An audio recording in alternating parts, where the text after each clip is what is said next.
Good morning. Welcome back to Passionate World Talk Radio Network to enlighten, to educate, to entertain. And on today's episode of Scam Damnation with your host, Lillian Cauldwell, we are going to continue about catfishing. I am going to present to you a hypothetical letter that could have been written or passed along to the Pennsylvania Office of Aging. However, if you live in the other states of the Union, they all have their own offices of aging, the police, and everybody else who your son or daughter or concerned boyfriend or a friend may get in contact with these people. And this is how your fate is decided. So, like a letter, it begins with the topic. And the topic is, my mom is being catfished. The problem, she doesn't believe me. And then, if it was written from my personal experience, my son would have gone on and say, she's 73. It started when she was 72. And she met somebody on Facebook who claimed he saw her profile and just had to meet her. Well, that sounds innocent enough. Everybody receives loads of friend requests on Facebook. Opposite sex, same sex, it doesn't matter. They see something clicks. So they decide, yes, this is what they want. And they go on. And not only do they go on, but immediately this person falls in love with me or with your grandmother or with your mother or with your sister or a cousin or an aunt and says, I want to be with you for the rest of your life. Now, if you're an older lady and you're divorced or widowed or single because you chose that lifestyle, something like that may be very complimentary to you. Everybody likes to be told they're wanted, they're loved. They want to take care of you. They want to have a companion. That's what animals do. And we are, quote, a human animal, unquote. So we found that you can go online and, from what my daughter-in-law tells me, for $50, you can find out all the information that one needs to know about you because of any dealings you have previously done on the internet. But in this respect, these people who were concerned for me went out and found that this person was an imposter. Not only was he an imposter, but he took somebody else's name, took their life, took their photographs, took their information, and used that to catfish me. Unlike the lady in the article, though, after I was reported in, I stopped. Because some of the ways he phrased the sentences, if you lived in the United States all your life and spoke American English, you wouldn't sound that way. It was a red flag, one that I missed previously. But this time, I took a look at the evidence and I acknowledged, yes, I was fooled. End of story. No more contact. I blocked him. Where did I block him? I blocked him on social media, Facebook, LinkedIn, Twitter, YouTube, email. And I reported it in to Facebook, LinkedIn, YouTube, Gmail, so that they were aware that this guy existed. In fact, Yesterday, I received from a Facebook administrator who was in charge of a website of a famous celebrity who warned people that there was several gentlemen posing as that celebrity and not to be taken in by how he spoke or what he wanted. Just delete it immediately. What was the problem with this lady in the article? She didn't believe her son and daughter when they gave her the evidence that this guy was an imposter. Now, he couldn't get after her money because the son controlled the finances of his mom. However, where is this red flag? The red flag is that his mother did not believe either her son or her daughter.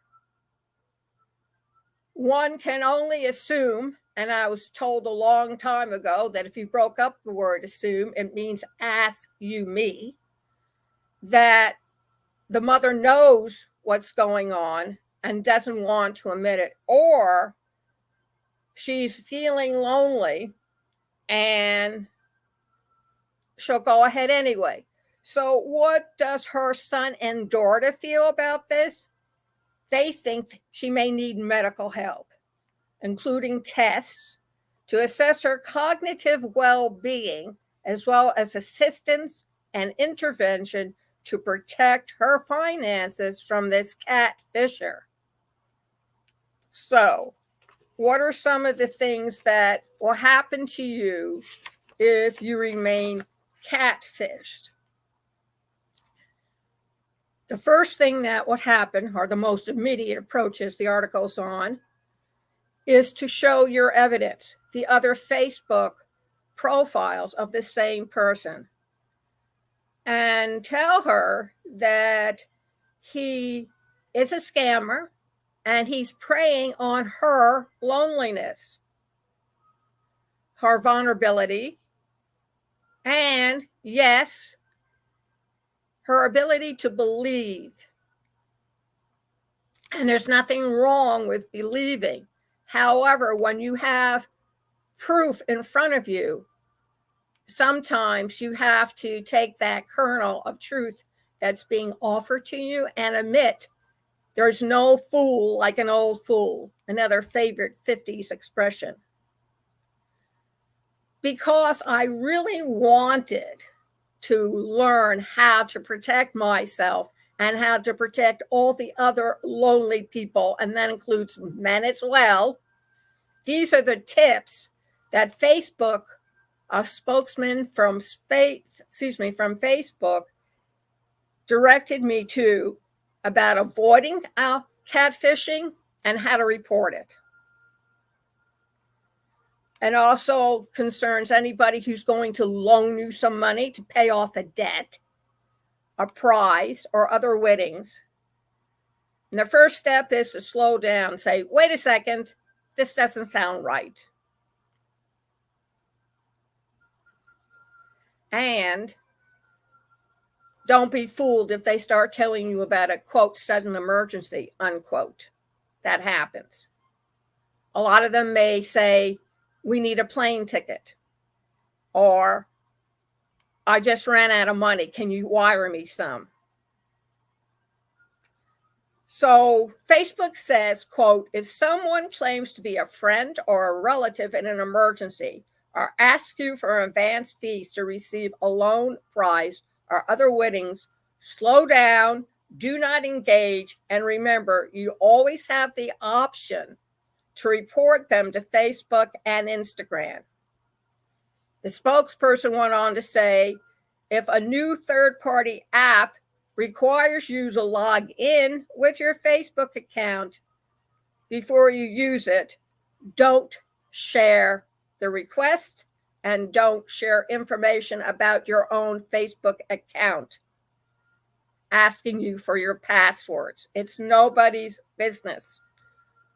Neither share your social security number, credit card number, or other financial details.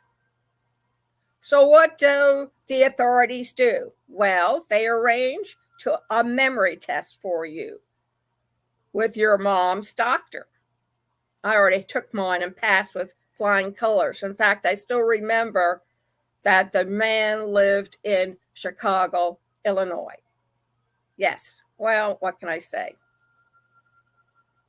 The Mayo Clinic says these tests cover thinking skills such as memory, orientation, reasoning, judgment, language skills, and attention. If she persists, they go on to say, the Financial Industry Regulatory Authority provides financial institutions with a form to establish a trusted contact for investment accounts. That way, you have control over your mother's finances. However, if your bank suspects that you're being catfished, they can freeze all your assets and your accounts. And if your mother still persists in remaining in contact with this scammer, you could go to court and ask them to give you financial power of attorney. And this will stop scam artists immediately and avoid having your home foreclosed. Recently, there was a man who committed suicide because he was scammed out of all his money.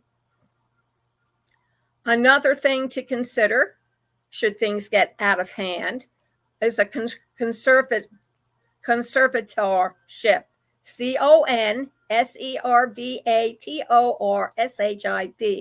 which is an involuntary process and takes place when a person is unable to take care of their finances.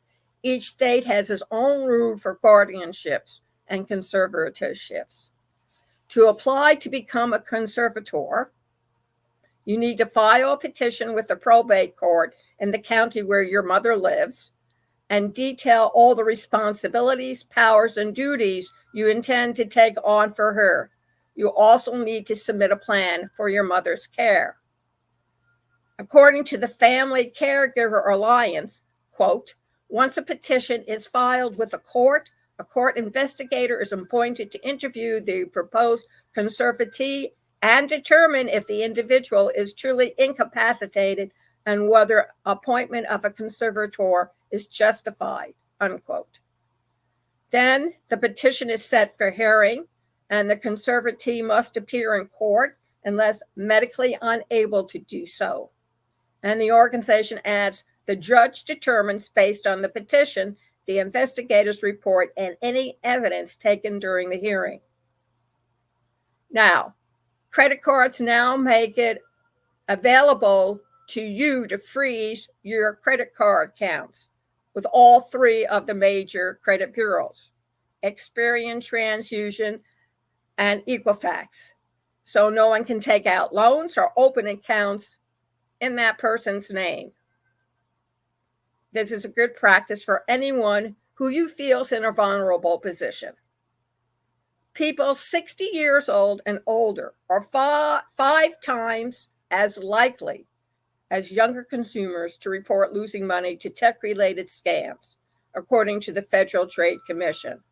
Phone scams are the number one scam affecting older people, followed by computer-related fraud, which we will get into next week. So if you want to hear this episode all over again, or you know somebody that you feel is being catfished, please have them go over to youtube.com/PWR Network PW Talk Radio. Or have them go over to passionateworldtalkradio.com/blog. Or they can go over to facebook.com/Jeannie White. It's all there in black and white. Listen to it. In fact, for the 4th of July, you may want to give them a special Freedom from Scammers podcast. Your call to action is to text me at pwrnetwork@gmail.com. Give me your name, your phone number, or your email. Let me know you're interested in protecting yourself from catfishing or phishing. Scammers don't care. As long as they can get your hard-earned money, they're satisfied with a day's work done. That is your call to action. Please, if you have your own story of being catfished or scammed, again, text me, pwrnetworkllc@gmail.com, and let's talk, because I will put you on. It's time that people who are victims need to come out of the closet and share their stories with the universe. The United States is not the only country with this problem. This is $1 trillion business, folks, and most of it emanates from Africa, the Ivory Coast, which has a terrible reputation with scammers and bullshit artists. This program is being brought to you by the Obstacles of Podcasting Training Certificate course with your host, again, Lillian Cauldwell, a 19-year veteran of podcasting, 2-month program, daily, first 20 minutes lecture, second 20 minutes you put into practice what you've just learned. At the end, offered 3 weeks of on-air time with PWR Network, plus 3 months worth of internship. And if you build a good audience in 90 days, and it's quite possible, you'll be asked to become a host on PWR Network. And our other sponsor is by Ruby.ai, a new all-in-one inclusive artificial intelligence software that does everything for you in one place. Like to compose music? Ruby can take care of it. Writing up contracts for your small business? Ruby can take care of that. Need an attack plan to convert clients to paying customers? Ruby has an answer for that. Interested? Contact me at pwrnetworkllc@gmail.com, and I'll provide you with the links to go in and take a look, sign up, and become a member of my team. I would also want to mention that you can make money on this. So if you sign up before July 7th, I have a deal for you. Again, contact me at pwrnetworkllc@gmail.com. Tell me what you require from AI, and I will be more than happy to show you what it can do for you. It does everything but stand up and give you a cheer. Thank you very much for listening, and remember, stay tuned for part 2 of a hypothetical letter to someone in authority about being catfished. Have a great 4th of July.